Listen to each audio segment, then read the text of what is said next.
Oi, tudo bem, gente? A paz do Senhor Jesus, graça e paz do Senhor Jesus Cristo para todos vocês. Eu quero ler uma palavra aqui para vocês rapidinho, não vai demorar. Em Efésios 5:25, eu vou falar de uma coisa muito importante que é sobre a violência contra a mulher. E a palavra de Deus diz aqui que, assim, em Efésios 5:25, maridos, cada um de vós, amai vossas esposas, assim como Cristo amou a igreja e sacrificou-se por ela. Por que que eu escolhi esse versículo? Porque esse versículo é um versículo que engloba muitas verdades. Nessa carta, nesse trecho e também em Timóteo, 1 Timóteo, Paulo vai tratar acerca de alguns assuntos relacionados à igreja e relacionados às mulheres e aos diáconos, aos presbíteros, algumas coisas práticas do dia a dia da vida. E eu vejo muitas pessoas pregando e falando a respeito da mulher, a respeito do dever ou dos deveres da mulher, a respeito das responsabilidades da mulher, de cuidar dos filhos, pela casa, de cuidar do marido. Inclusive, recentemente eu vi um pastor muito conhecido no Brasil, uma pregação, ele pregou isso, falando que se alguma mulher que estava ouvindo ele naquela pregação tivesse um cargo de pastora ou tivesse um cargo de liderança, de ensino na igreja, que fizesse o favor de entregar, devolver este cargo para quem deu para ela, porque ela estava pecando contra Deus e Deus iria cobrar dela este pecado. O pecado de ensinar na igreja, o pecado de ser pastora, o pecado de ter um cargo de liderança e liderar homens. Liderar os homens, governar os homens. Enfim, gente, dá uma paradinha aqui. De governar os homens. E ele dizia que isso era um pecado. E que a mulher deveria ensinar outras meninas, outras jovens, que o ofício da mulher na igreja é esse: é ensinar outras jovens a lavar roupa, a fazer comida, a cuidar da casa, a passar roupa, a criar os filhos e a cuidar do marido. Que esse era o ofício de uma mulher na igreja. Gente, eu fiquei esses dias todos pensando nessa pregação, porque para mim, eu não quero comentar muito, porque eu ainda não tirei ainda, eu comecei a fazer um estudo sobre isso, porque eu não acredito em nada disso, né? Tem gente que usa os versículos que Paulo escreveu para dizer que a mulher fica em silêncio, que ela não pode exercer cargo de liderança. Um versículo pequenininho ali, mas existe todo um contexto cultural, existe todo um contexto humanitário que a gente precisa considerar, mas vamos deixar isso para lá. Então, eu fiquei pensando nas mulheres que sofrem nos seus lares. E eu não quero falar de mulher que não é cristã, eu quero falar da mulher cristã. Da mulher que sofre todo tipo de violência dos seus maridos e de outros homens na nossa igreja, nas nossas igrejas, na casa de gente cristã. Por isso que eu trouxe esse versículo aqui. O mesmo Paulo que ensinou que a mulher não deve ensinar, não deve pregar, não deve ser pastora, ele também falou para os homens: amai a vossas esposas, assim como Cristo amou a igreja e se sacrificou por ela.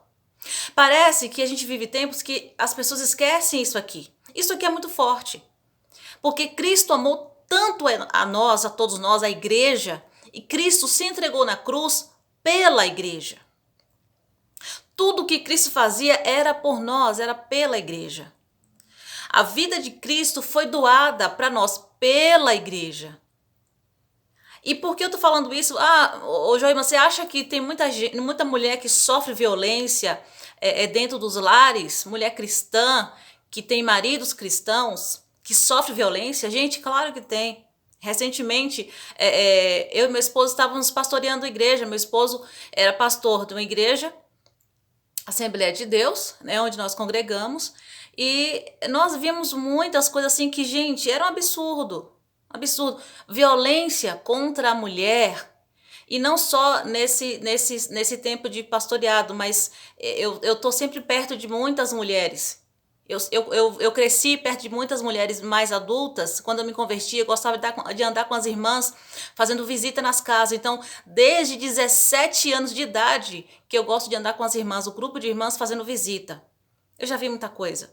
E às vezes meu coração doía porque eu falava, meu Deus, mas é um homem cristão, por que faz isso com essa mulher? Porque não conhece a palavra de Deus. Porque só quer usufruir daquilo que condiz, daquilo que agrada. Aí, eu estava falando sobre a violência. Não existe, gente, só um tipo de violência contra a mulher. A violência contra a mulher é classificada em três categorias. Três categorias. É a violência física, é aquela que ela leva um tapa na cara, que ela leva um soco na cara, que ela leva chute. Existe a violência moral, que é aquela que ela é difamada, que o marido sai falando dela que ela não faz isso, que ela não cuida, que ela não faz comida em casa. É aquela que o marido diz que ela tá por aí com gracinha com outros homens, abrindo os dentes, né? Tem tudo isso. Violência moral, essa violência que eu tô falando pra vocês aqui agora, essa violência moral. E existe a violência psicológica, que é aquela violência que vai entrando dentro da mulher e vai fazendo ela ter medo do homem. Sabe? É aquele tapa na mesa, aquele murro na parede, é aquele tapa na mesa, é aquelas coisas que ele açoita de qualquer jeito e quebra, é aquelas coisas que ele joga no chão e quebra, é aquela porta que ele bate com violência. Isso é violência psicológica. É aqueles olhares para ela dizendo que ela tá horrível, que ela tá feia. É aqueles olhares que compara ela com outras mulheres, ou os olhares para outras mulheres que ela percebe que ele tá olhando mesmo de fato. Isso é violência psicológica. Violência física, todo mundo sabe o que é. É a mulher apanhar, é a mulher sofrer violência física no seu corpo para ficar marcas. Mas além dessa violência física, existe uma violência que é psicológica, que também deixa marcas profundas. Deixa marcas que é difícil cicatrizar, que é difícil sair. Eu não sei o que é pior, se é a violência física ou se é a violência psicológica. Porque tem homens que faz com que a mulher se sinta tão menosprezada, tão pequena, tão sem valor, que ela não consegue mais acreditar que ela é capaz de estudar, que ela é capaz de aprender uma língua diferente, que ela é capaz de nem criar os próprios filhos e dar conselhos para os filhos. Ela se sente uma mulher incapaz de aconselhar outras mulheres, ela se sente uma mulher incapaz de ter amigas, ela se sente uma mulher incapaz de dar opiniões em diversos assuntos. Então, essa violência psicológica, sabe, de mandar ela calar a boca. Tem homens que mandam a mulher calar a boca quando ela está conversando entre amigos e ela quer dar uma opinião, quer exercer a sua opinião, falar a sua opinião como um indivíduo livre que ela é. Como um indivíduo criado à imagem e semelhança de Cristo, como ela foi criada. Porque a palavra diz em Gênesis que Deus criou a humanidade, Deus criou o homem. A imagem de Deus os criou, é plural, os criou e colocou eles para governar a terra, para governar a criação. Não foi só o homem, gente. É um outro também texto que depois, futuramente, eu quero entrar nesse texto porque tem muita coisa ali que parece que as pessoas ignoram sobre a criação da mulher e a criação do homem, dizendo que a mulher foi criada por causa do homem e ela deve ser submissa. A gente precisa fazer uma leitura mais profunda, com um olhar mais amplo, mais estender a visão acerca dos textos bíblicos. E tem homens que ela faz com que a mulher se sinta totalmente incapaz. Incapaz de trabalhar, incapaz de aprender algo diferente, incapaz de empreender. Tem mulheres tão inteligentes por aí, tão capazes de ser empreendedoras. Mulheres que têm uma inteligência, um intelecto avançado, aguçado, muito mais que o próprio marido até. Mas ele faz com que ela se sinta a poeirinha do chão que ele pisa. Isso é violência psicológica. É difícil curar isso, é difícil tirar isso. E aí tem a violência moral de homens que chegam em casa, que você estava conversando lá com o fulaninho na igreja. Ela às vezes estava aconselhando um jovem, muito mais jovem que ela, jovem da mocidade, dos adolescentes, e ele tem uma mente tão suja, que ele chega em casa e vai brigar e vai bater as coisas e vai usar essa violência psicológica para confrontar ela e perguntar por que ela estava lá de papinho com o jovem ou com o irmão, que é um bobeiro, que ela estava de repente trocando ideias, falando de teologia, falando de Bíblia, falando da vida, falando dos filhos, coisa que ela não tem oportunidade de fazer na casa dela com o próprio marido. Às vezes ela faz fora de casa. Aí ele chega em casa e bate tudo e briga e quebra tudo, falando que ela estava lá, se ela estava de conversinha, de papinho, se insinuando para os homens. Isso é violência moral. É difamar a sua própria esposa, é difamar a mulher que está do seu lado. Isso é violência moral. Aqui agora eu já estou falando para todo mundo, né? Para a mulher e para os homens. Gente, isso tudo não entra na minha cabeça, é um absurdo para mim, e eu fico vendo isso às vezes, mulheres que sofrem tanto nos seus lares, mulheres que são tão inteligentes, têm uns talentos assim, sabe, que podem ser usados na igreja, mas quando ela sofre essa violência moral, essa violência física, muitas sofrem violência física, pastores que batem nas suas esposas. Isso não está longe de nós, isso está perto de nós, é nossa realidade. Homens, pastores e obreiros da casa do Senhor e cristãos que fazem toda essa violência, praticam essa violência psicológica com as mulheres. E aí eu fico pensando, gente, não é possível. Não é possível que a gente vá ver isso com um olhar normal, porque isso não é normal.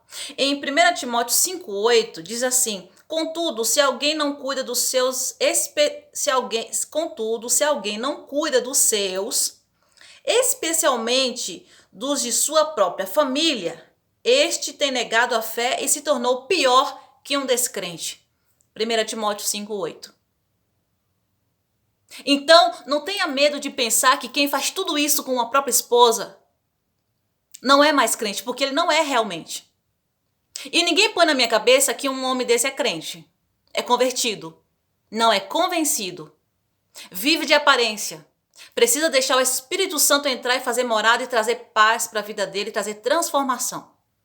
Porque homem que pratica violência moral, física e psicológica com a própria esposa, que Deus colocou na vida dele para ser a auxiliadora, a adjuntora.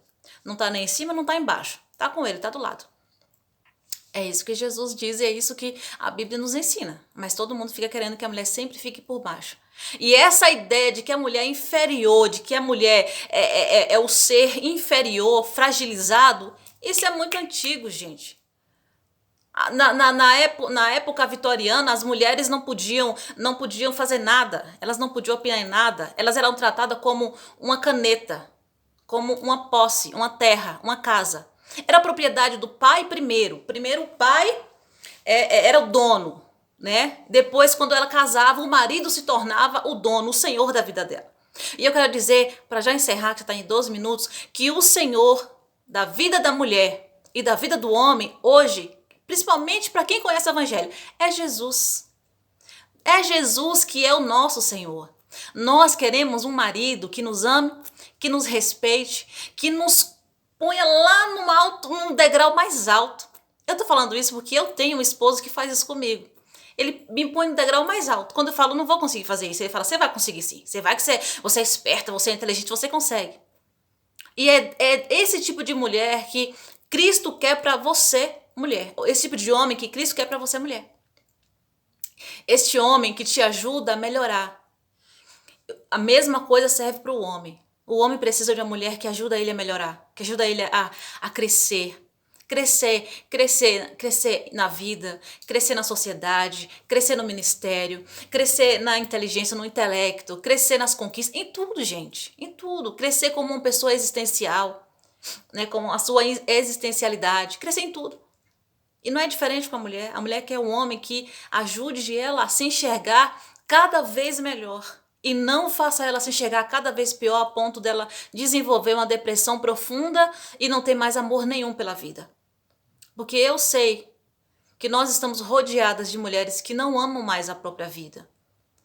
Não é pelo fato pela questão dela não se arrumar, isso também é bobagem. Às vezes eu vejo as pessoas falando, tem que se arrumar, tem que não sei o quê, tem que se pintar, tem que usar maquiagem, tem que não sei o quê, mas ela... Gente, a questão não é o visual, a questão é o interior, a questão é a mente, que já está tão afetada que ela não tem amor nem pela própria vida, para ela tanto faz morrer ou viver. E às vezes a única coisa que segura essa mulher neste mundo são os filhos. Isso é muito triste, gente. É muito triste. Em Colossenses 3,19, a palavra nos ensina assim, o apóstolo Paulo escrevendo a Timóteo, o apóstolo escrevendo para a igreja de Colossenses diz assim: maridos, cada um de vós ame sua esposa e não a trate com grosserias. Ninguém gosta de ser tratado com grosseria.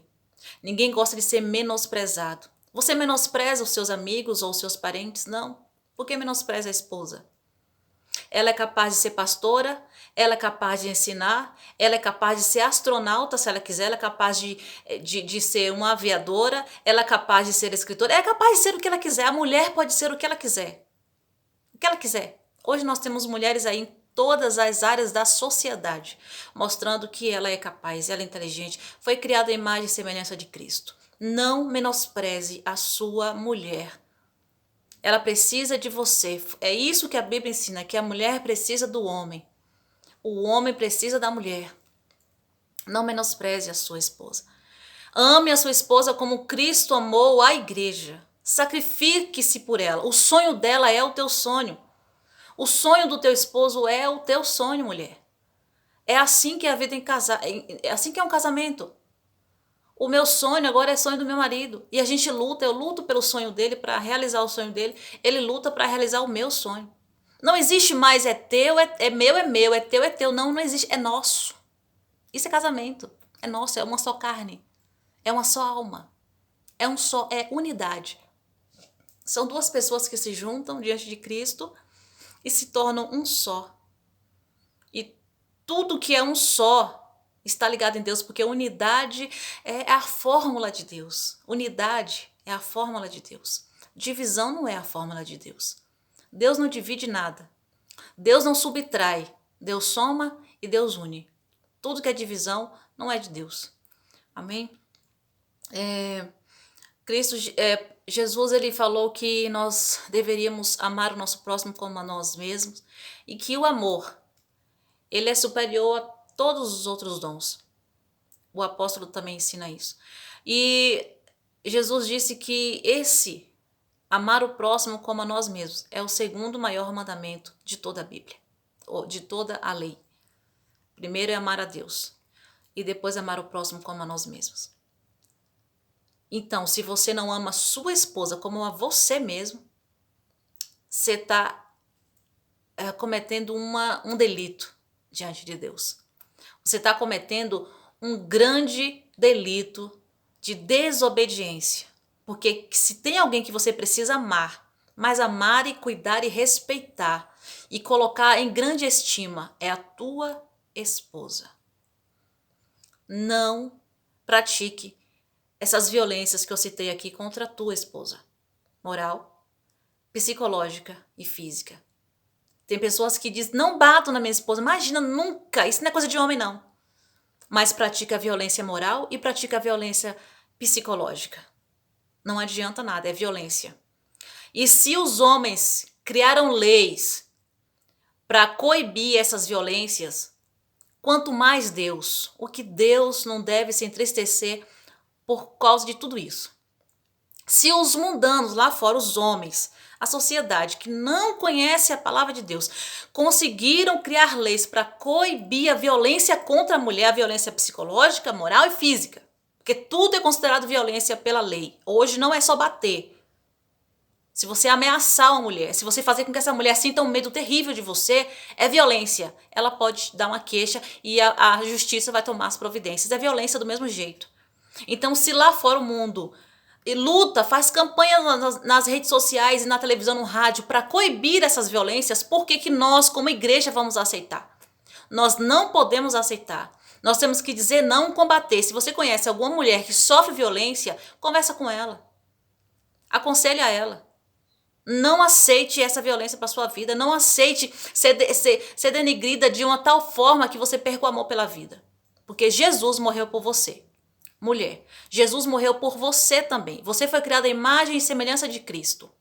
Para ser plena e feliz na medida do possível nesse mundo. Porque a gente não consegue ser totalmente. Mas na medida do possível, Jesus te criou para isso.